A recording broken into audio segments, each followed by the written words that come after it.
Basta tama po, kampi-kampi tayo. Maraming salamat.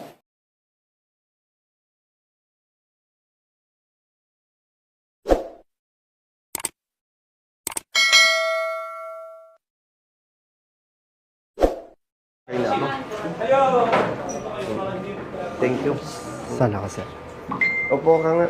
Ah, Pati nga nung blatter.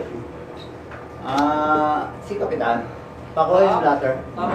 Nakita mo yung blatter? Basahin ko nga.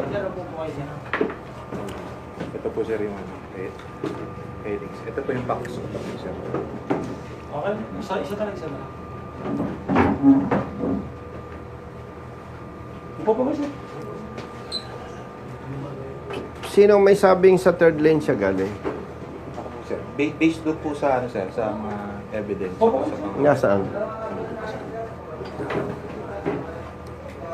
meron po siyang pinakitang picture sir, no?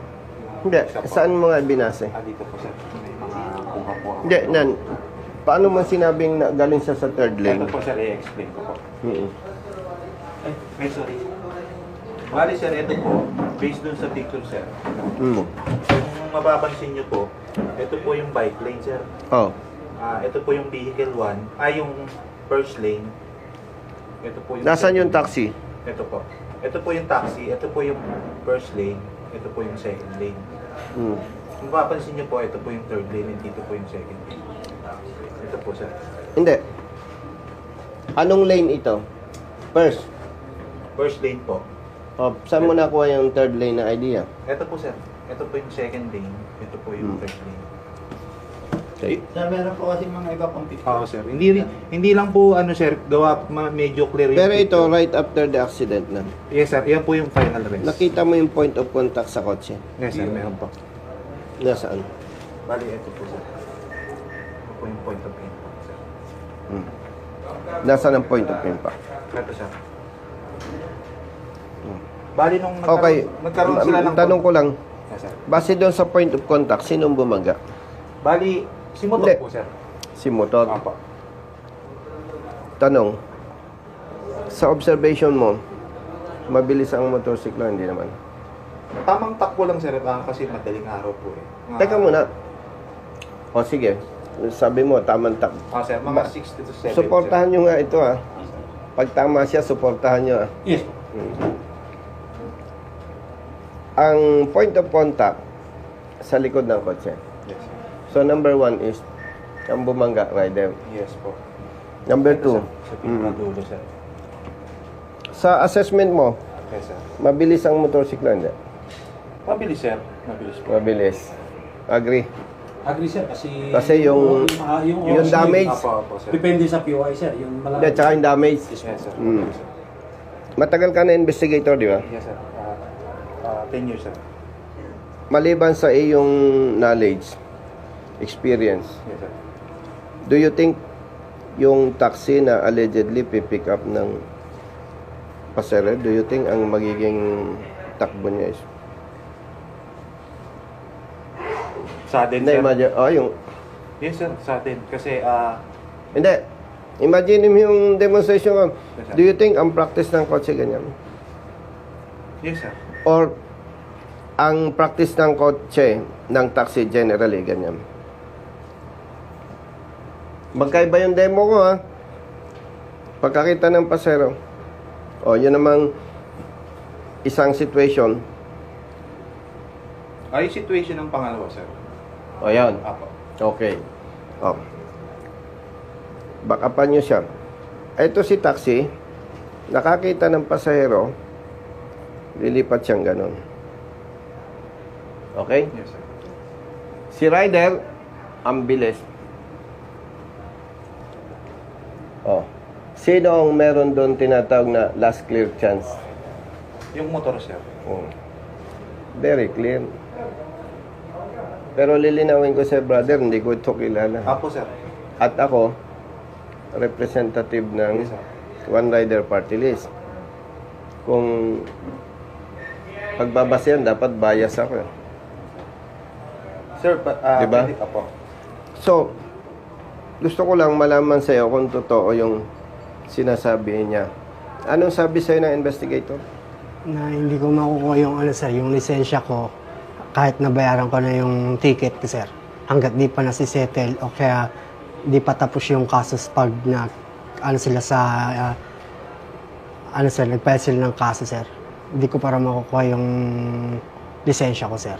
Tapos, dahil sa sinabi niya, nung umuwi ka na, anong nasa isip mo? Eh, yung pamilya ko, sir, yung panghanap buhay ko, wala. Kasi wala akong magagamit na pang trabaho. Kasi lisensya yung... At first time na na-stroke ka, dahil dyan sa issue na yan. First time, una yan. First time lang po, sir. Kasi Sir, pag... na-stroke siya. Ngayon, ang tanong ko sa'yo, you as investigator, anong sabi mo sa kanya? Ganito po yung sabi ko sa niya. After namin sir malaman yung assessment, yung conclusion ko bilang isang investigador na sinasabi namin siya yung at fault, pinatikitan ko siya sir. Dahil sinasabi mo siya ang at fault. Yes po. Pinatikitan ko po siya, and then nung natikitan na po siya, as a procedure sir, in-explain ko po sa kanya yung procedure. Ganito yan. Ang sinabi ko ganito po. So, very clear, sinabi mo siya ang mali. Yes sir, at fault po sa pangyayari. Ngayon sir, Yun ang, alam mo, investigator brother, hindi ka magdi-decide kung si Pedro o si Juan ang mali. Ang investigation mo, plain and simple. Eh kasi, brother, doon pa sa pagkakasabi niya na siya ang at fault, nagsintensya na siya eh. Samantalang dapat ang trabaho ng investigator, isasalaysay niya lang yung nangyari. Base doon sa investigation niya. So, ibig sabihin, totoo yung sinasabi ng driver ng taxi na sa pagkakasalita mo pala ngayon kapatid, yes, sir. on your level, sinintensyahan mo na siya yung mali. Bali sir, nag-base po ako doon sa mga evidences ko na. O kaya nga, nagbase ka, pero hindi sapat yung Sir, nagbase ka sa picture. Kaya nga, pinag-uusapan natin, natutuwa naman ako sa'yo, naging fair ang sagot mo. Opo, sir. Ang demo ko nung una, walang taxi, wala pa ako nakitang taxi na. Yes, sir. So, tama yung sagot mo. Ang practice ng taxi, ganyan. Ngayon, kung mabilis si rider, Bali sir, ang mangyari makikita po, sa impact eh. Bali ang So, mangyari po, ang brother, excuse me, Sige po. gusto ko lang banggitin sa'yo, you as investigator, hindi ka magsasabing ikaw ang mali ha. Oh, what happened? Yung sinabi mo sa kanya, masyado niyang dinamdam at naging problema sa kanya. Na pag nangyari yon, magugutom ang kanyang pamilya. Kaya, ang nangyari, na-stroke siya. Bali, ang Ang sinabi gusto ko, kong sir, sabihin ganito. sa'yo, brother, Sige sir. nagsalita ka na eh, siya yung at fault eh. Huwag niyong gawing practice yun. Dapat ang investigator, balansi lang. Hindi ikaw magsasabi, hindi ako, hindi siya. Balansi lang. At ang tama mo sasabihin, brother, mag-usap na kayo. Kasi pag hindi kayo nagkakasundo, kung sa palagay mo ay tama ka, magsampa ka ng kaso. Kung sa palagay mo ay tama ka, magsampa ka ng kaso. Wala po ako sa posisyon na magsabing mali ka, tama ka. Brother, doon lang sa pagkasalita niyang at fault siya eh. Lumalabas, tama ang kiniklaim niya. Pero sir, nung sinabi niya, sabi mo yung yung sinabi mo sa kanya. Ganito sir, ako naman po sir. Contrary dun sir sa sinasabi niya na yung regarding sa paninikit, iba po kasi yung sinasabi niya dun sa tunay na nangyari sir. Bakit? Anong tunay na nangyari? Ang sinabi ko po sa kanya sir is, yung lisensya mo is titikitan dahil dun sa pangyayaring incident. Tinikitan mo ba yung Opo. rider? Hindi po sir. Sinintensyahan mo na agad Hindi sir, siya. ito po yung nangyari. Tama yung, excuse me, ikakat kita, baka makalampasin. Tama yung claim niya. Siya ang binangga, siya ang tinikitan mo, pinakawalan mo yung rider, at sinabi mo pa, pag hindi niya nasettle ang rider, hindi niya makukuha ang lisensya. Sa madaling salita, kapatid, ikaw na ang nagsintensya. Sir, wala po akong sinabing ganun sir. Na hindi mo... Bakit ko sinasabing ikaw na ang nagsintensya? Why? Very clear. Sabi mo, at fault siya. Yes sir. Pangalawa, ang tinikitan mo lang siya. Bakit hindi mo tinikitan si rider? Sir, siya po kasi ang at fault. O, see? Insisting?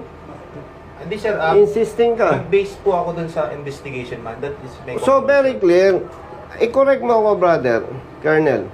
Kung tama ako. Siya ba bilang investigator, siya ang magde-decide, mali siya. At titikitan niya lang yung isa dahil nagdesisyon siya na mali siya. O paano ngayon yan? Base sa ating pag-uusap, Yes, sir. yung rider ang bumangga. Pangalawa, yung rider mabilis. Supposedly, yung last clear chance nasa kanya. Kasi, kung titingnan mong point of impact, malayo pa ang distansya. Na-notice na niya yung kotse, yung taxi. Pero dahil mabilis siya, nangyari yan. Tapos ngayon, ang decision mo, siya ang at fault. Sinisyuhan mo siya ng ticket kasi base sa investigation mo, kasalanan niya. Di, nagsintensya ka. Sir, may I speak, sir? O sige. Ganito yan, sir. Kaya po siya, based on my conclusion, kaya po siya ang sinasabi ko dito na at fault. Regardless, bilang isang investigador, sir, ako naman po, nag-training naman po ako. And based sige. on my experience and my training, ganito po ang practice namin. Regardless po kung binangga siya or hindi, ang tinitingnan po namin kasi dito, bilang isang investigador, is ano yung root cause ng collision.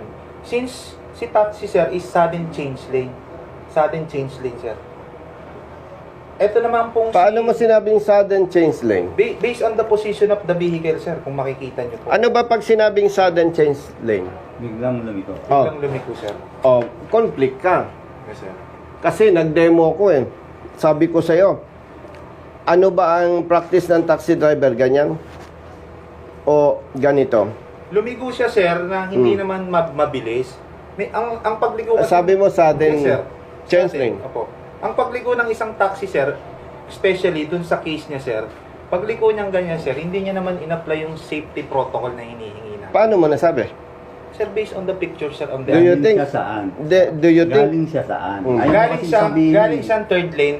Third Go. lane siya galing. Third lane, Mo. go. Saan siya nabangga? Second lane, sir. O, di hindi mo masasabing sudden change ng lane yun. Kasi from third, wala namang violation na yun. From third, lumipat ka sa second.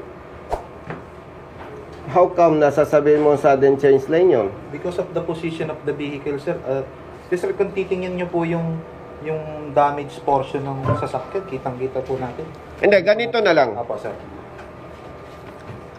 Pare-pareho tayong wala sa pinangyarihan. Okay? Yes, sir.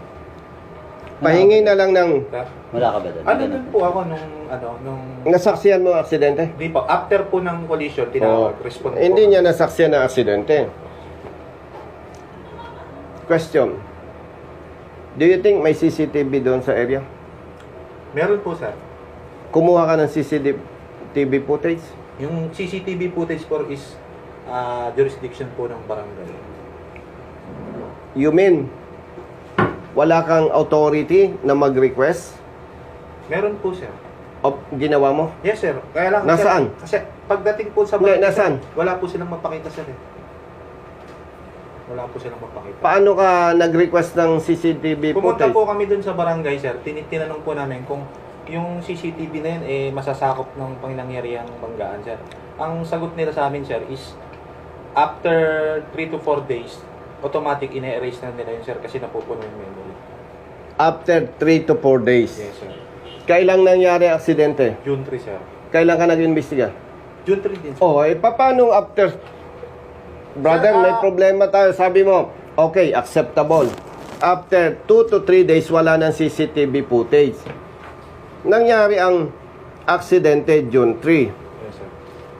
You mean, after 2 days, after 3 days, saka mo gagawin yung kailangan? Brother, by the way, for your information, public interest, public awareness, recorded tayo. Puro sablay ka, brother, eh. O sabi mo, 2 to 3 days. O, nag-imbestiga ka ng araw na to, Yes. June 3. Justified yung barangay. Tapos, sinintensyan mo siya. Anyway, wala ako sa position para sabihin na mali ang ginawa mo. Yes, sir. Nakikita ko lang yung ginawa mo. Yes, sir. Pero, dahil hindi pwedeng palampasin yung ganyang practice na sabi mo at fault siya. Siya lang tinikitan mo kasi siya ang mali. Sabi ko sa'yo kung may CCTV doon, meron. Yes, sir. Sabi mo, nag-request ka. According to you, sabi ng barangay official, 2 to 3 days. Wala nang footage. Wala na yung nakuha ng CCTV. So, very clear, brother. Wala naman tayong personal na sir. naging problema. Very clear, may lapses ka. Brother, may pagkukulang gusto ko lang ka. pong humingi ng isang clarification, sir. Mm. Regarding po, sir, sa sinasabi niya na na-stroke po siya dahil doon daw po sa sinabing mo side comment. Ang gusto ko lang pong i-clarify, sir, ang sinabi ko po sa kanya, during na tinikitan ko siya, pag natikitan ka, sir, yung lisensya mo, matutubos mo yan sa retention office ng Pasay. Pangalawa, hindi mo muna siya temporary matutubos kapag hindi mo na-settle yung liabilities mo sa other party. Pangatlo, sir, ang sabi ko po sa kanya, maaari po kayong sampahan ng demanda laban ng kabilang partido. Ganon din po sa inyo, pwede kayong magsampa ng demanda laban sa inyo. Sinabi niya na pwede kang magdemanda laban sa kabila? Sinabi ko Pagkamali sa po, kanila, sir. pagkamali daw po yung ano niya, sir. Pag natalo po siya. Ganito, Tapos, sir, brother, ha? Sir, Uulitin ko, ha? Colonel, hindi ko siya kilala. At kung ang pag-uusapan ay pagiging bias, dapat mas papaboran ko yung rider. Representative ako ng One Rider Party List, eh. Yes, sir. Pero sa ngalan ng public service, hindi ko pwedeng gawin yon. Yes, sir. Sabi mo, tinikitan mo siya Yes po. kasi at fault siya. Yes po. Hindi mo tinikitan ang rider dahil tama siya. Gusto mong sabihin biktima siya. Sabi ko sa iyo kung may CCTV footage, sabi mo may CCTV doon. Yes, sir. Sabi ko kung nagtrabaho ka, nagsecure ka. Wala na sir CCTV footage kasi 2 to 3 days. Ang ibig sabihin, may pagkukulang ka. Kasi umasa ka na tama yung iyong sentensya eh. Brother, pag investigador, wala ka sa posisyon magsintensya. O pagpalagay, nagkamali ka ng sentensya. Pero ginawa mo ang trabaho mo. Nag-request ka ng CCTV footage. Yung mali mo, pwede mo pang i-correct. Oh, pwede mo pang i-correct. Anyway, sa ngalan ng public service, magre-request ako sa inyo ng photocopy ng blatter. At magpapile na lang kami ng demanda against you. Sige po, sir. Korte ang magsasabi.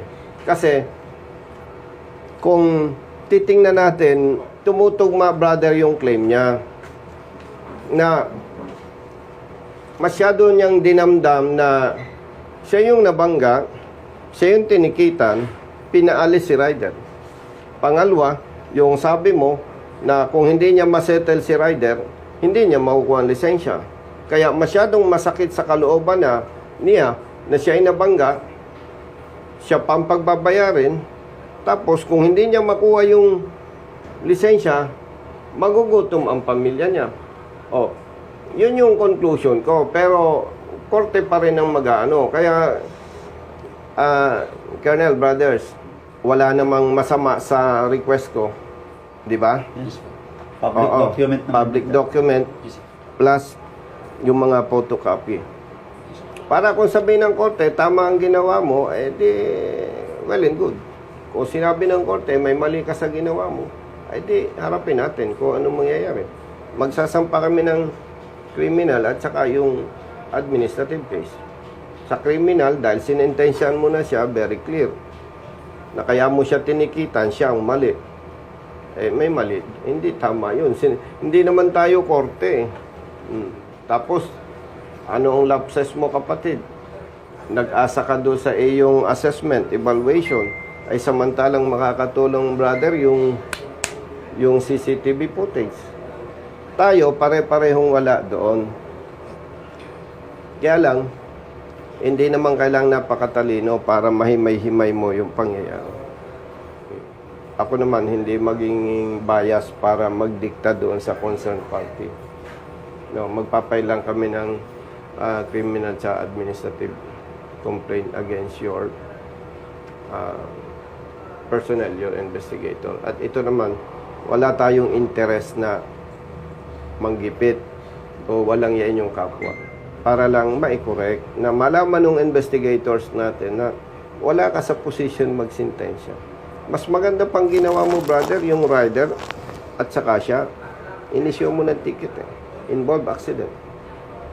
Tapos sasabihin mo, brother kung sa tingin mo ay tama ka, pwede kang magdemanda. Ikaw brother, kung sa tingin mo tama ka, ikaw magdemanda, mag-usap kayo. Pero pinakamaganda, mag-usap na lang kayo. Sir, Sir, actually, no, sir, sinabi ko po sa kanila yun, sir. Totoo Brother, lang po. walang justification yung ginawa mo. Sinabi ko Na po tinikitan mo siyang mag-isa. Doon pa lang, nagsintensya ka na eh. In-apply ko po sa kanila yun, sir, na pwede kang mag-file ng demanda. Wala. Ikaw din, pwede ka rin I- mag-file. Sinabi mo yon.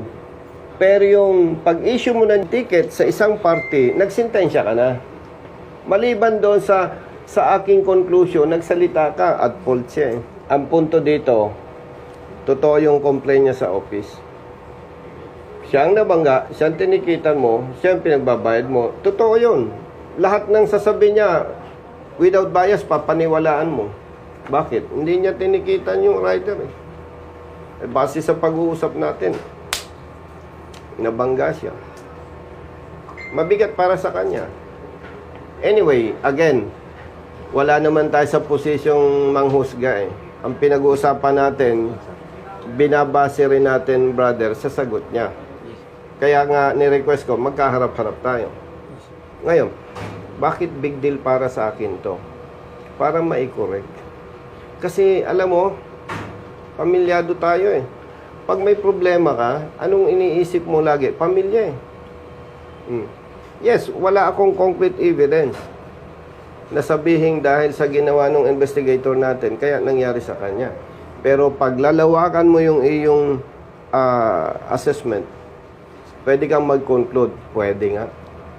Pero kung ang tinikitan mo, brother, both sides, at hindi ka nagsalita nung ganun sa kanya, at kumuha ka ng CCTV footage, wala na akong masasabi. Ginampanan mo ng patas ang trabaho mo. Ganun lang kasimple. So again, by the way, ito ay hindi naman trabaho ng congressman. Nakikita ko lang yung katulad niya. Walang iba naman tutulong. Ay katulad niyan. Hindi siya nakakapaghanap buhay. 4 ang anak niya. Mabigat yan eh. Yung bang taxi pinagawa? Opo, sir. Magkano ang gastos? Yun na, sir. Hindi pa sinasabi, sir. Kasi di pa ako nakakapasok dun, So sir. naturalmente, ang pagbabayarin ng may-ari ng taxi, ikaw. Opo, sir. Oh, Chinutin see? sa amin, sir. See? Kasi So, yung iba pa lang, ang gusto sir. natin, brother, no? Naintindihan ko naman kayo, siyempre, tao ninyo yan eh. Ang gusto lang natin, yung tamang trabaho na walang napapahama. Okay? So, yung report ha, please lang. Yes, sir. No? At magsasampa kami ng appropriate complaint against our investigator. Walang personalan. No? So, again, salamat sa oras. Yes, sir. Thank you for hearing Yung, our side. yes, and ito, walang bias dito. Gusto lang natin ma-correct yung mali. Okay? Do all our best para sa Okay, kanila, sir. sige. Sir, thank you very much. Okay, okay. Sir, Thank you. ito, pakukuha ko na agad to. Tapos, We'll take action namin namin. sila. Pag hawak na namin yung license, bigay na namin sa kanya. For the start. Brother Matt, pahingi ako ng 3,000. Hindi pa ito makakapaghanap buhay eh. Kami rin, sir, tutulong sa kanya. Financial. Wag na, ito na, mapapadami ang bigay ko. Sir. Hindi ako big time. Sige, kunin mo na. Hindi ako big time kapatid. tulong. Naintindihan ko lang yung kalagayan niya na 4 anak, walang hanap buhay. Yes, sir. Sobrang hirap. Naintindihan namin, sir. Galing din ako kami. Buti sana kung ilang araw siyang walang hanap buhay pero hindi siya na-stroke eh. Yes, sir. Brother, walang personalan ha. Okay. Thank you po, sir. Para lang maitama yung mali. Okay? Sir, thank you po. Ingat po kayo, sir. Thank you, sir. Baka malita po.